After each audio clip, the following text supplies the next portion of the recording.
Thank you so much, Augustin de Romanet, Chairman, Paris Europlace. Thank you so much for this opening address. Ladies and gentlemen, delegates, speakers, welcome. We're back, finally, after more than 2 years. After this break, we're back with Paris Europlace.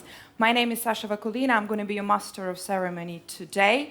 And before we start with the first session, I'm going to remind you that we're using the hashtag. You could see it everywhere. This is the IFF Paris. Please do reach out. We're going to be seeing your messages, your comments, and your questions all across the social media, and we're going to be able to address them and bring them here on stage with over 1,500 delegates here with us. Great to have you here in person after such a long and virtual events in the break. Many of you are still with us online, and that's the great thing and the lessons we have all learned from the pandemic. Please reach out, send the messages, and we're gonna go without further ado for the first plenary session, the Sustainability Revolution. Alan Katz, Paris Bureau Chief at Bloomberg. The floor is yours and your speakers.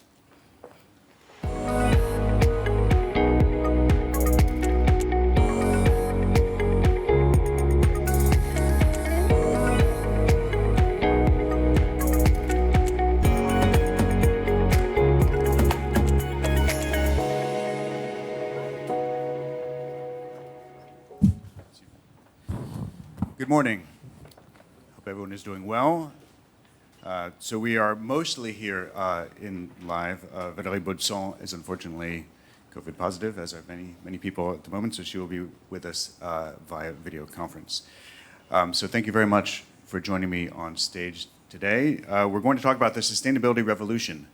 And I'm sure everyone watching this panel knows a lot about sustainable investing, given the amount of money that has been flowing into ESG. It's such an extraordinary amount that I really don't have a superlative to put on it, so instead I'll give you a figure. According to Bloomberg Intelligence, global ESG assets will hit $41 trillion this year. That's with a T. That's about a third of total assets under management, and it's about triple the amount that it was in 2014. And as you know, this isn't just a fad. The EU says it intends to be climate neutral by 2050. China says it will be carbon neutral by 2060. India has said it wants non-fossil fuel power sources to provide about half of its electricity by 2030, and that's going to require a lot of financing. And that's only a few of the government announcements. Many of the biggest actors aren't governments, they're companies. The Glasgow Financial Alliance for Net Zero, for example, which unites insurers, banks, and asset managers, overseeing about $130 trillion. And full disclosure, is co-chaired by my boss, Mike Bloomberg. In June, published a series of templates to help companies translate their climate commitments into actual specific goals and action plans.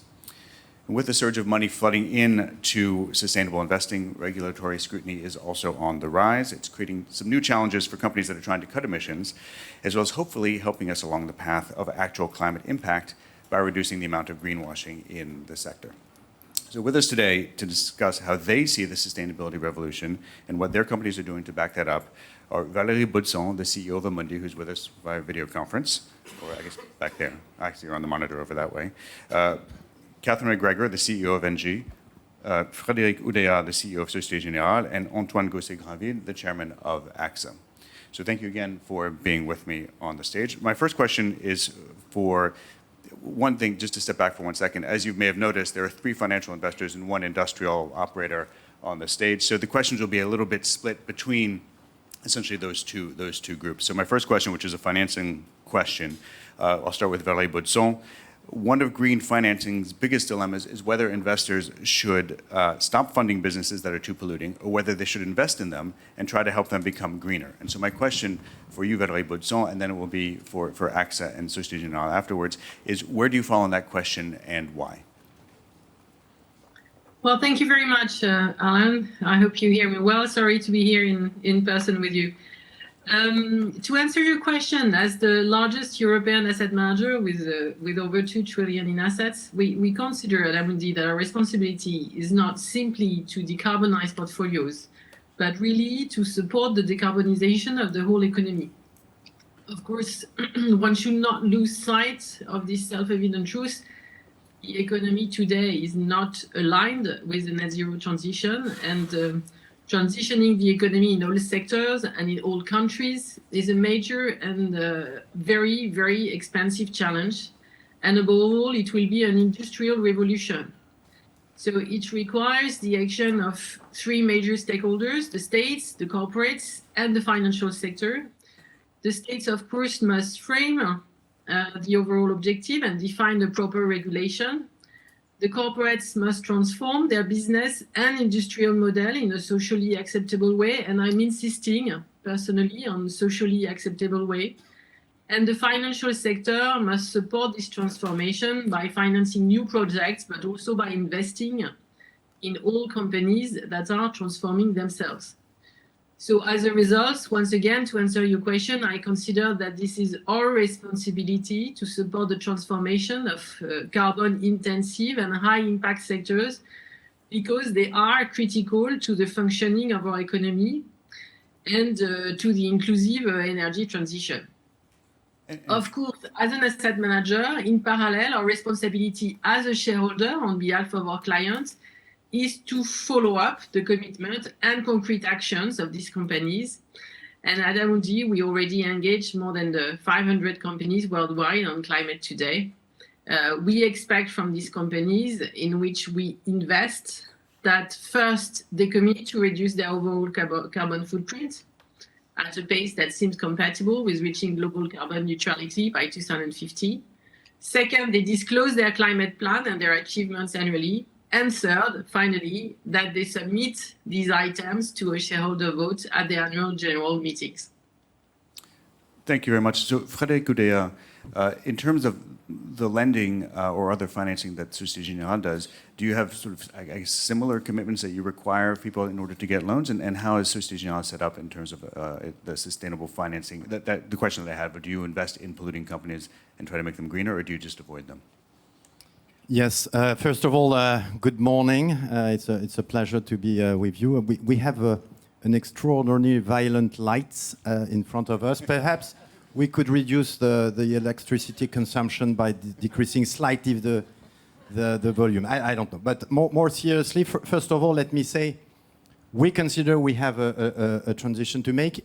It's going to be a very challenging one. I think we should not underestimate what is at stake. Just 2 weeks ago, we spent half a day with our top 60 managers to train. And we were considering what we have to do on a personal basis. No more flight, no more travel, no more meat, just local drinks, which means that French are in a good position. Wine is very, very good for energy transition. And we were training at a time where the FT was reporting a record usage of private jets by US CEOs. So I think we should not again estimate the dramatic change that this transition means. We are effectively accompanying our clients and the economies. So I don't think that you can just say we stop financing all the traditional energy players, the Engie, the Total, the BP of this world, but have a much more, I think, intelligent way of helping the transition. So accompanying these companies which are switching their business model towards precisely a better balance, a new energy mix, as well as industries which are polluting. And I think that what the banks can do is precisely help these companies to also pioneer new technology, ourselves understanding these new technologies and finding ways to finance. So what we are doing is really a cocktail of things. We are switching the portfolio of finance. We have made very clear commitments, for example, on the fossil energy to reduce in absolute terms in the very short term in 2025, so it's not 2050. 2050, it's easy to take objectives. No one here in this room will be there to check whether or not we've complied, but it's shorter term objectives. Cut effectively, progressively, the amount that we dedicate to production and exploration of fossil energy, but with this pragmatic approach to accompany this transition.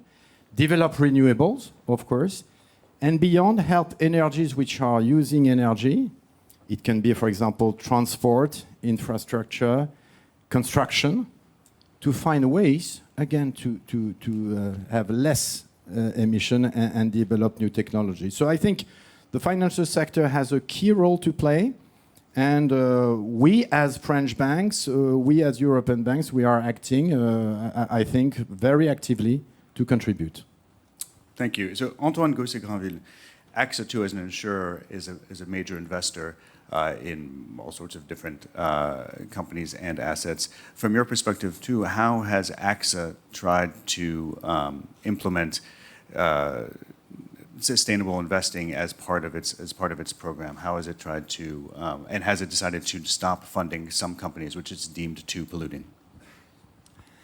Thank you, thank you, Alan. I must say, on that, broadly speaking, I totally share the views of Valérie and Frédéric. The reality is that the world will need massive investments to decarbonize the economy. On the one hand, time left to correct global warming is shortening, and on the other hand, there are increasing bottlenecks around alternative technologies. So, such as has been said by Valérie and Frédéric, transition is a key word in climate strategies. And at AXA, we have been at the forefront on that. On coal, we adopted long ago a phased exclusion, total exclusion approach, leading to end investment and insurance support to companies most exposed to coal-related activities. And on oil and gas, we announced last year a new important milestone in our climate strategy with specific focus on unconventional activities and new greenfield explorations. And if I may add just a word, shifting to a green world is also a question of education. And the Prime Minister announced a few days ago that a training program of thousands of civil servants in France will be launched. And at AXA, we have the AXA Climate Academy, which has defined very, very well-built programs, training programs, and we are of course at the disposal of the government and of all those actors, companies, institutions who want to accelerate the shift towards this green economy through training. Great, thank you. So that's three financial answers to a financial question, but I also want to include Catherine MacGREGOR here.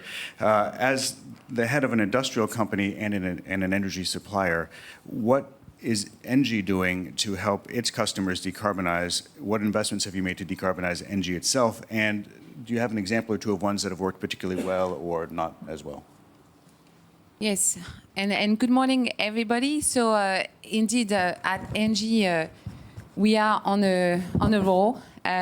We have an objective to be carbon neutral by 2045 on all scopes. So we have a lot of work to do, especially when you consider that our historical activity is to sell gas to customers. So really an ambitious goal indeed.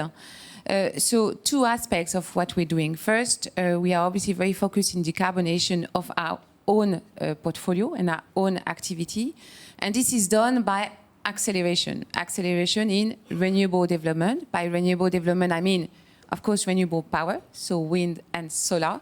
So here, a few numbers, we were adding about 3 gigawatts of wind and solar a year. From this year onwards, we are accelerating to 4 gigawatts a year. And by 2025, we will be at 6 gigawatts a year. So really a pace of acceleration of development of renewables. And we have an objective to reach about 58% of our global electricity generation capacity from renewable by 2030.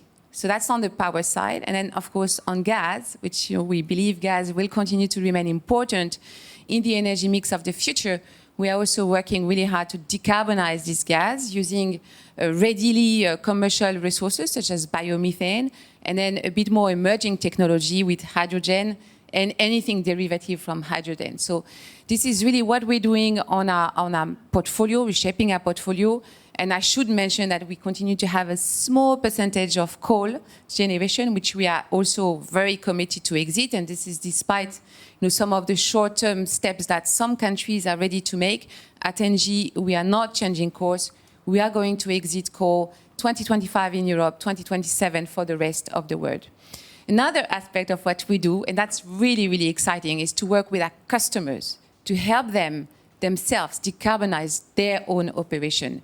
And here we're really tapping into all the expertise of Engie, obviously our ability, expertise in gas, in electricity, in energy management, in rooftop solar, etc., to design custom-made solutions to decarbonize their industrial activity or whatever activity there might be.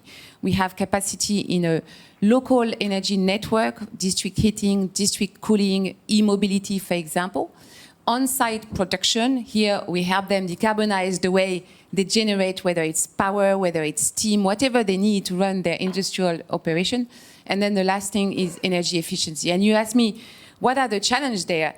One of the challenges is to balance the fact that these solutions are very often custom-made, so it's often a one-off, but they need to accelerate. So how do you scale up? How do you ramp up? And here I would like to comment and give you the example of the partnership we have with ex-Forestia, now Forvia, where we are working with them on more than 100 sites to make sure that we don't reinvent the wheel every time. So we have this ability to industrialize the solutions we bring, we develop with them.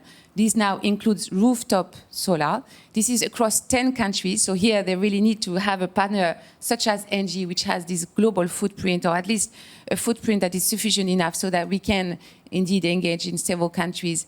And so this is the type of things we do to help our customers accelerate. And I'll stop by saying that we have an objective, actually tangible objective now, to help decarbonize our customers with avoiding 45 million tons of CO2 per year by 2030, which obviously doesn't come into our scope 3 because this is in their own scope.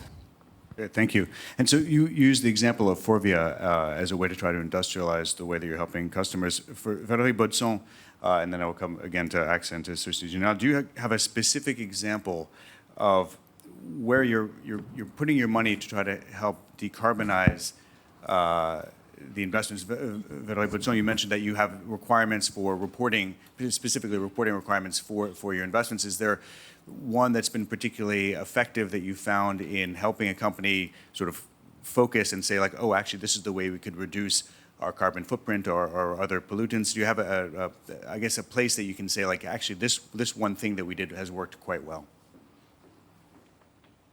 Well, I would say two things, actually.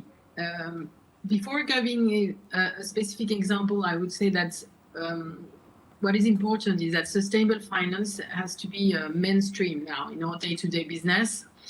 Our main ambition at Amundi is to be able to provide sustainable investment products and solutions at scale for all types of investors, institutional and retail investors. And to do so, we invest heavily in technology as well as in methodologies, in data and in people. Just to give you one example, we integrate about 10 million ESG data every month to nurture our extra financial analysis worldwide. And I think that this ability to integrate today this ESG data in our portfolio management system is central to our value proposition, and it does guarantee, of course, the robustness of our approach.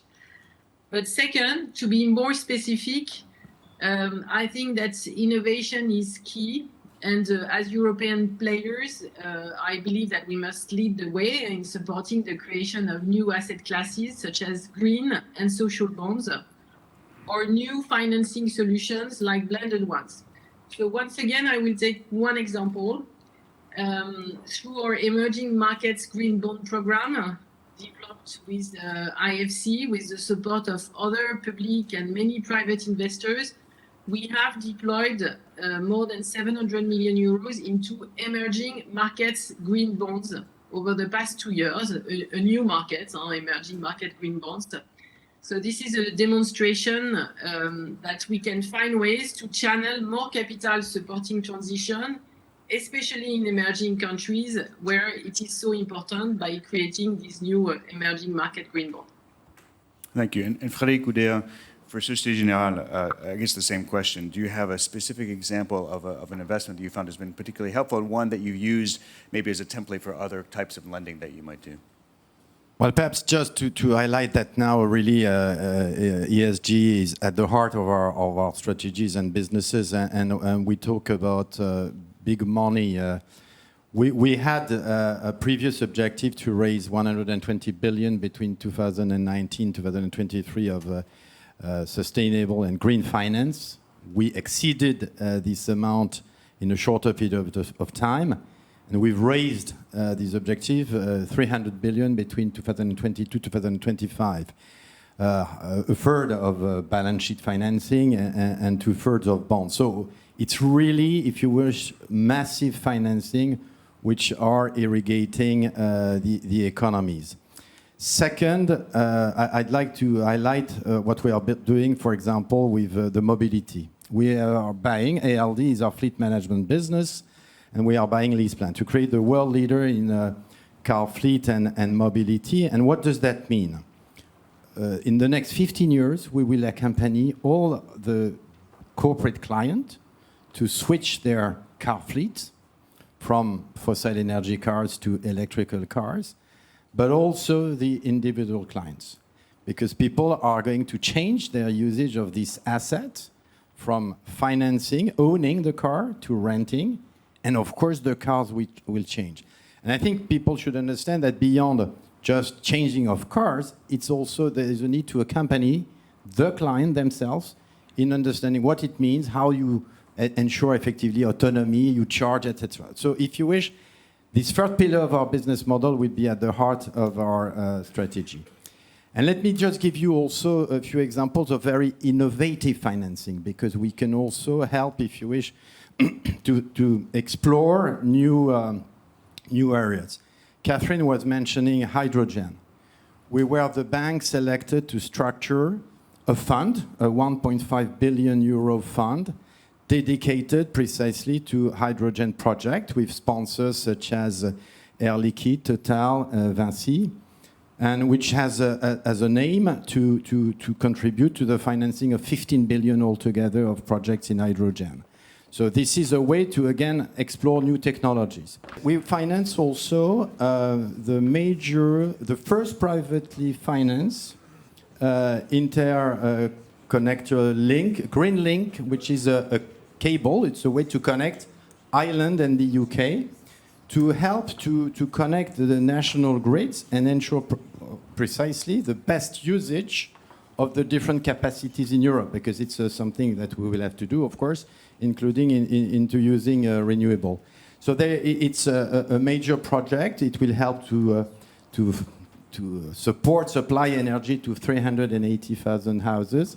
So it's also this capacity to finance new projects, new technology at the forefront, if I may say, of the usage of new sources of energy and better efficiency of our overall European networks.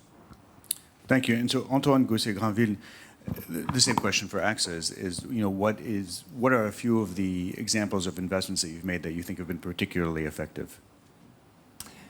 Thank you, Alan. Even if it is not totally well perceived by the outside world, at AXA we are very, very active, and we have developed concrete actions trying to leverage both sides of the balance sheet to act against climate change, which means acting as investors, of course, but also as insurer. And maybe I will just give you a few examples of what we are trying, what we are doing as an insurer to contribute to this collective fight. In concrete terms, our green businesses aim at delivering positive impact in several different areas, such as reduction of greenhouse gas emissions, promotion of a circular economy, and preservation of biodiversity. And we do that, for instance, through insurances that encourages business to adopt new low-carbon technologies. We promote the circular economy through the repair rather than replace approach to car parts or to mobile phones, for instance. We also act for the preservation of biodiversity, notably through new insurance products, such as those covering mangrove forests. And to encapsulate all these actions, we share the Net Zero Insurance Alliance with a commitment to transition underwriting portfolios to net zero by 2050. Thank you. So coming back to you, Catherine MacGregor, because again, I don't want this to be only about how financiers act. The EU is coming up with a new green investment label called a taxonomy of green finance. And I don't know why the EU insists on coming up with terrible words like this, but they do. But my question to you is, how are the proposed rules changing Engie's operations and capital investment plans, specifically, or particularly given that nuclear and gas are proposed to be included as transitional green energies? Yeah, so no real change for us, as obviously gas continues to be an important part of our business. However, I think we can definitely welcome the recognition that this energy transition is a transition, and that the critical success factor of the energy transition is going to be a lot around this, its affordability. And for that, I think the recognition, affordability and resiliency and security, by the way. I think today's situation reminds us every day how critical the security of supply and I would say even energy sovereignty is a very important aspect of all this discussion around energy transition. And so to have a balanced mix of technology, recognizing that in fact every technology can have its vulnerabilities of any kind, and therefore the risk energy mix you can have is one that has a balanced mix and some element of diversification in it is very, very important. And I think this taxonomy in a way recognizes that. I welcome that. Obviously, Engie doesn't have in its strategy to, in the future, operate nuclear plants. So we still have some in Belgium, which will be phased out in the coming years. But obviously, gas continues to be very important. I just want to share maybe with the audience a data point that people maybe ignore.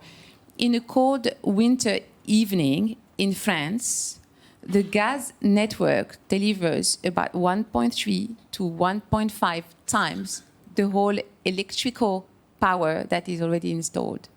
So if you wanted to have a word in France without gas, you will need to more than double the existing electrical infrastructure. Think about the affordability, let alone the feasibility of such a feat.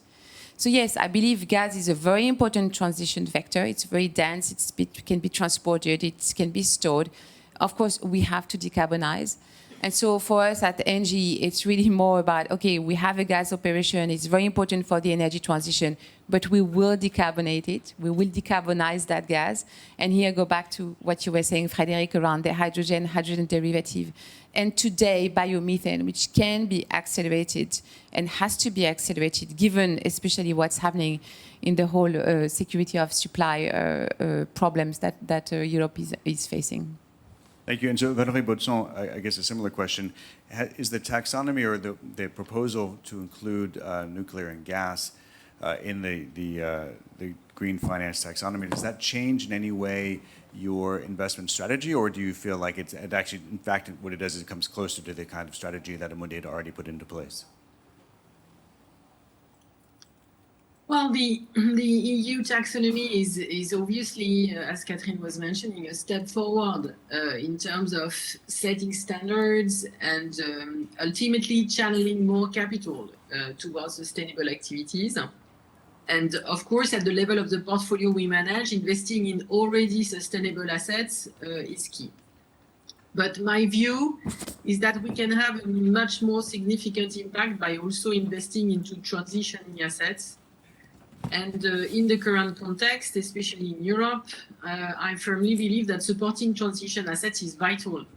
When speaking about energy policy, Europe is facing, of course, a huge challenge today to try to mitigate its gas dependency to Russia. I'm sure that Catherine will elaborate more on that. and that cannot be achieved while limiting the social costs, which I think is important, without activating all levels we have. So it means, of course, energy efficiency, but also the use of less carbon-intensive primary energy sources, including nuclear and gas, as opposed to coal. And I firmly believe that the most important challenge for all stakeholders is to make sure the energy transition will be inclusive. So for most companies, being actors of the fair transition will not only be a matter of seizing opportunities, but for a lot of them, a matter of business continuity.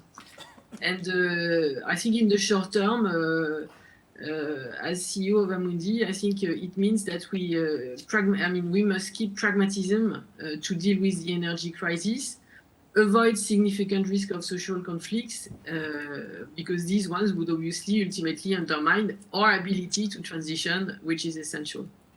And thank you. And Frédéric OUDEA and Antoine GOSSET-GRAINVILLE, for you, in terms of investments, does including nuclear and gas as transitional energies, does that allow you to expand your either lending or investment in those areas, or at least make you more comfortable that those will be, you can make longer term investments in those areas and know that they will not suddenly become difficult to either unload or shift off your balance sheet?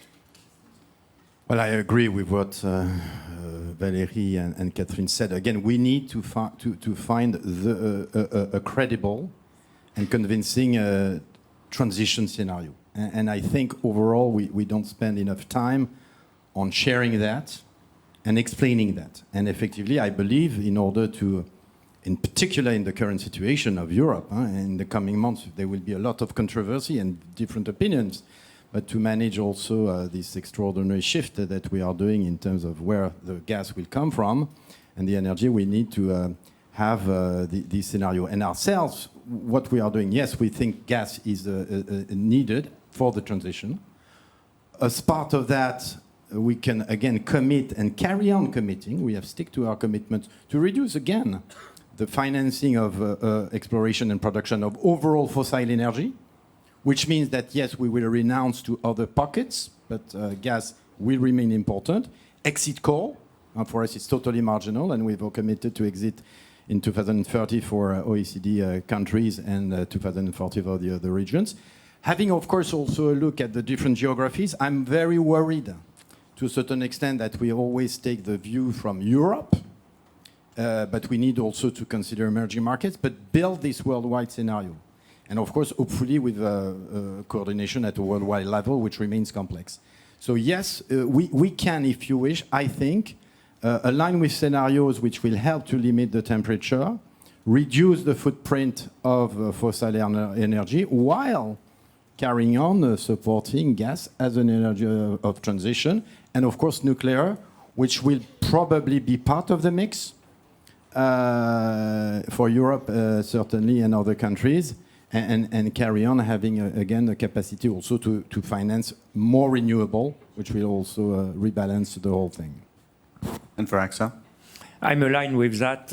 The good news is that the EU decision on gas and nuclear demonstrates EU willingness to accelerate the transition away from the most polluting activities. And this is totally aligned with what we believe about the need to incentivize and accelerate the transition.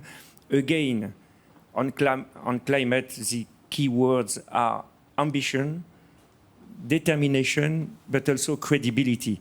And credibility means taking into account the social, financial, geopolitical environment in which we are living.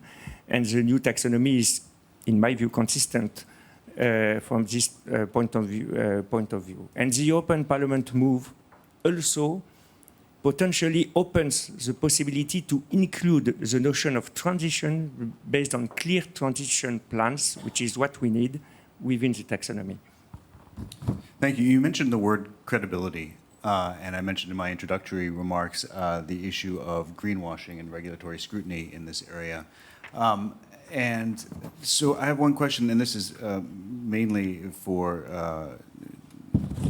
Amundi, Société Générale, and AXA. But the head of the German asset manager, DWS, was ousted last month after police raided their offices over allegations of greenwashing.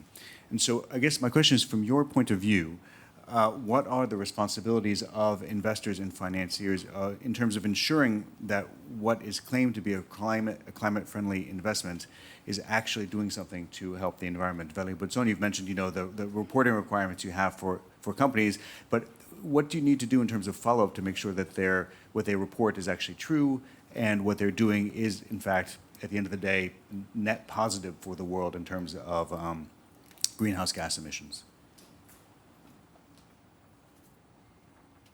What is essential today in a period where a lot of efforts are concentrated on improving the solutions, data, methodologies, and standard, is to say what you do and to do what you say.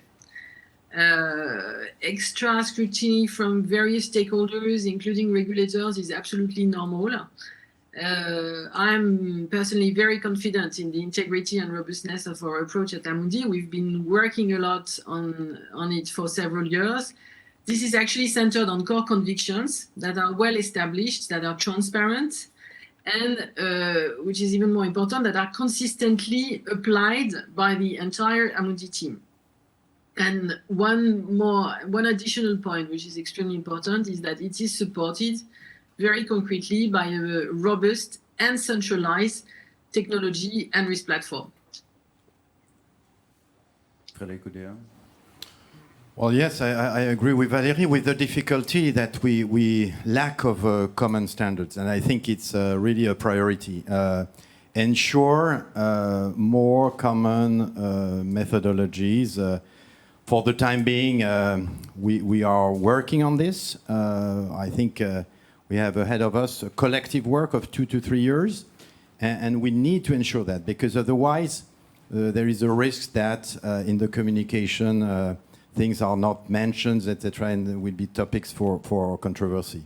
Then what is clear to me in the financing sector is that you will have anyway a regulatory framework, controls, as we have in other areas, prudential areas, the way where we sell to clients, etc., which will be effectively implemented.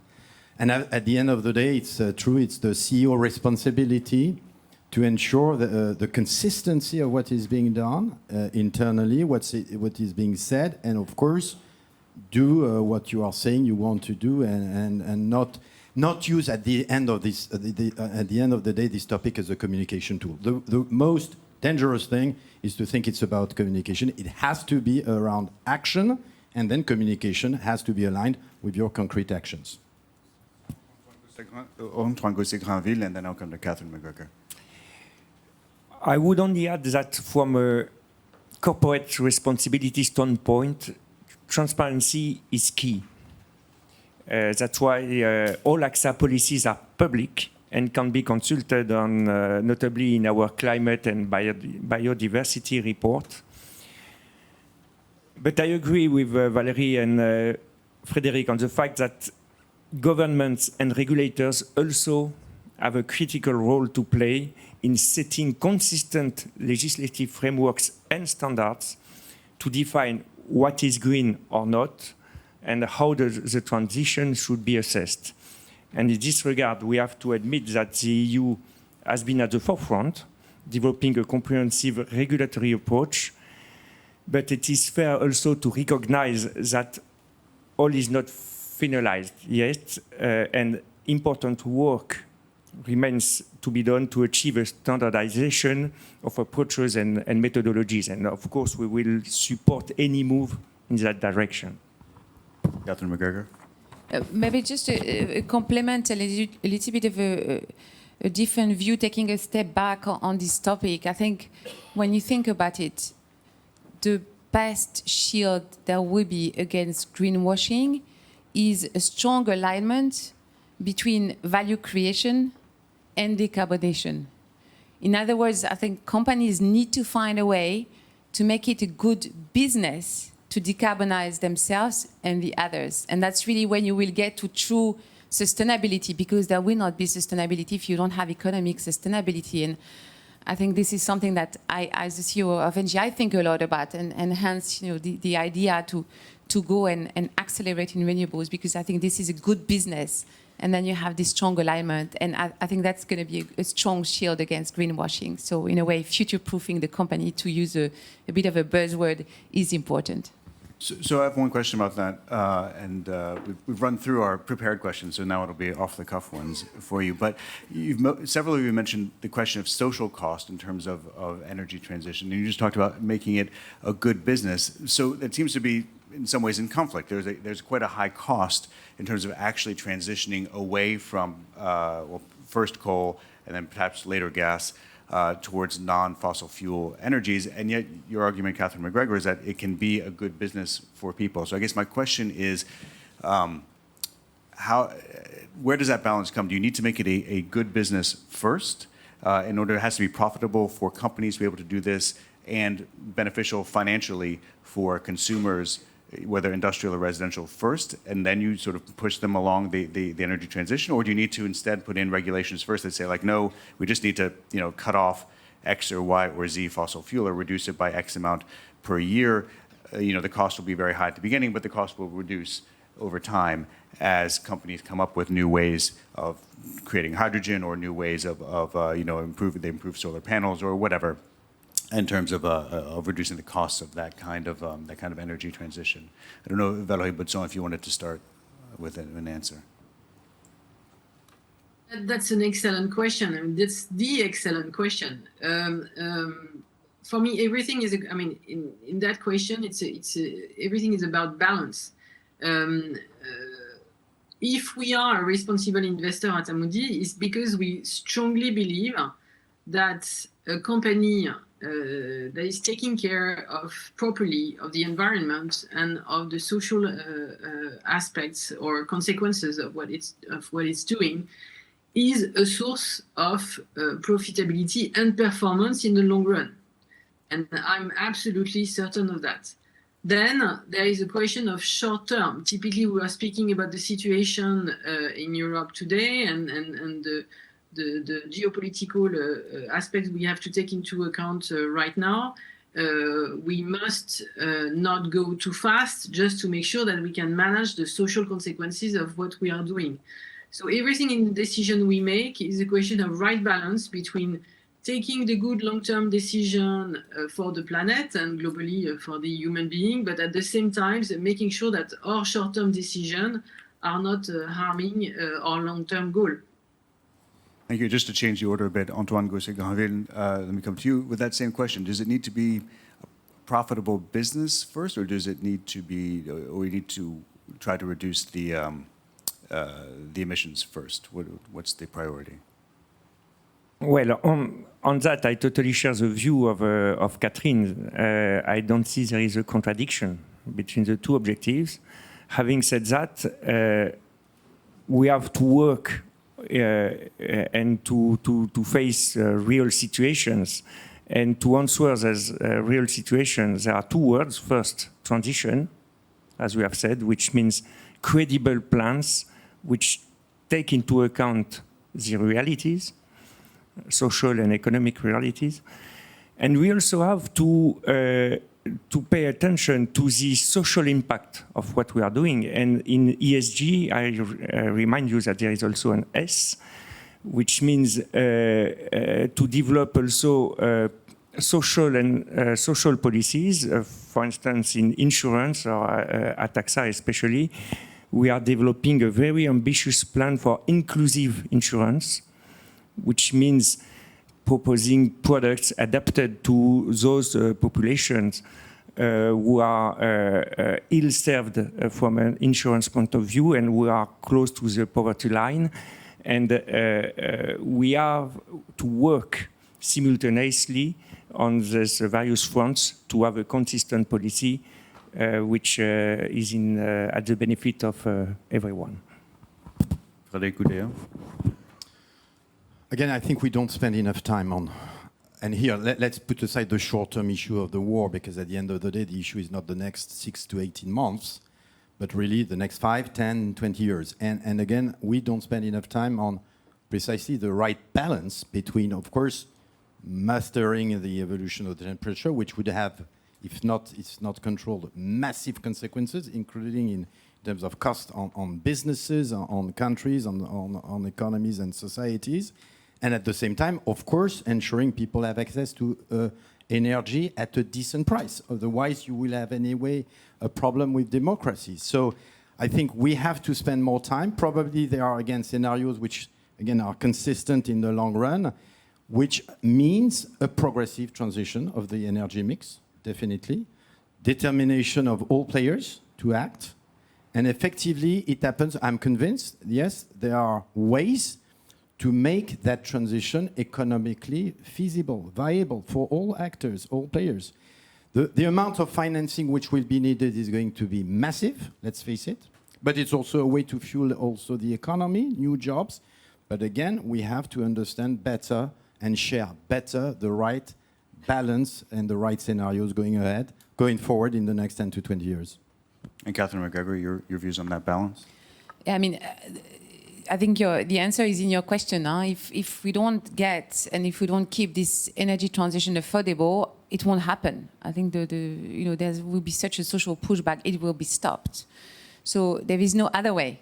Very narrow path indeed, but when I look at the massive decrease in renewable cost over the past 10 years, when I look at the investment, the massive investment in storage technology, I think we are not far from having affordable and stable and resilient energy systems for tomorrow. I think we are not far. So I see the path. I'm not saying it's easy. There will be some side steps, etc. But I see the path, and I think we'll be successful. And one last question, because then I think then we might be out of time after that. A few of you have mentioned that we've been talking mainly from a European perspective so far this morning. Obviously, India and China are radically different countries in terms of their size, their energy demand. They're building everything as fast as they can, from nuclear power plants to solar fields to wind to coal plants to gas plants. From your perspective, is there, I guess in some ways, sure, you can say there's a point to Europe or the US or Western countries more generally limiting CO2 emissions or generally greenhouse gas emissions, but do you see it being truly effective without China and India both either radically stopping their use of coal or at least committing to stopping their use of coal in the relatively short term? I guess I'll start with you again, Valérie BAUDSON. Well, it's absolutely true that emerging markets will be instrumental in this transition. What was important in the Paris agreement was that both China and India committed for 2060 and 70, but at least they committed. What I can tell you is that looking at it from my perspective, working a lot with having joint ventures both in India and China, and speaking about the financial aspect of it, I can tell you that in both countries, and especially in India recently, we've seen a lot of efforts from the financial community to start entering into investment solutions that are also looking for transition. And these investment solutions are not only dedicated to institutional investors locally, but also to retail investors. So I'm starting seeing a real shift in the way both the financial sector and the political community is looking at things in India and China. And Catherine MacGregor, your perspective on it? Coal has to be the priority. So coal exit has to be the priority. But do you see that actually happening? I mean, I haven't actually looked recently at China, but not fast enough. Not fast enough. But I think that's really important. If there is one coordinated effort we should all have is to stop coal. Frédéric, OUDEA. We can't succeed without China and India transitioning today also. Effectively, they still use, in absolute terms, more coal, even if in percentage of the energy mix it might diminish. So it's critical to have them also following a responsible path. Can I just mention also, if we talk about more developing economies, we don't speak enough about Africa. What kind of choice will be made for Africa? Africa and African countries, They would like to access fossil energy. They have some reserves. Are we going to, yes, say to them, sorry guys, too late? We have polluted, but now you can't take advantage of that or not. And they have to have access to energy, and it will not come from just renewable. So gas, again, if we come back to gas, we should consider gas will be needed for them also to access energy. But we cannot just look at our own windows as rich European citizens. We have to embark everybody. And the global coordination is needed there on this topic. I hope in this fragmented world, we'll still be able to talk about these topics on a global basis. And Antoine GOSSET-GRAINVILLE. Only two short additional remarks on that. First, it is fair to say that Europe is in advance, both from a legal standpoint and above all from an industry and company commitment. And we have to make all is possible to make sure that the other regions follow the same route, taking into account the specific constraints on some developing in the developing world, such as a number of African countries. But that's the need to embark everyone in that game is crucial from a company standpoint. That's a question of level playing field. And from a citizen standpoint, that's a question of common good we all have to preserve. Thank you. And actually, I said that was the last question, but this will be the last question, because your point on Africa was one, and I have to admit to my own set of blinders, that I was thinking much more about Asia and hadn't really thought about Africa. But given the number of oil and gas producing countries in Africa, how reasonable do you think it is to try to include them in essentially a carbon reduction movement that happens relatively quickly? I mean, even if we look at 2050, 2060, 2070, again, that's not very far away, and it's quite difficult to make that kind of energy transition in just a few decades. I don't know, Catherine MacGregor, if you've thought much about that. I think obviously they will need to be accompanied, and you really need to think about their own domestic use of that energy. So a lot of those fields, get actually developed for export reasons. So when we think about Africa emergence, I think we have to think about the domestic use. And here I agree, for sure, gas will be an important part of their mix because it's affordable, because they also have it in abundance, but today not necessarily using it as a domestic source of energy. And then the second, they have amazing renewable resources, capabilities. I mean, the sun, sometimes wind. So we need to help them and develop these resources to potentially jump, some generation of fossil fuel dependency and go to the new energy mix of the future. And I think that's possible with the current technologies. Thank you. And Frédéric, OUDEA, do you have projects there? Well, yes, of course. And as Catherine was saying, they have also a capacity to develop renewable. But we should never forget you will have 2 billion people in our neighborhood, and the ones which might be also the most affected by the increase of temperature.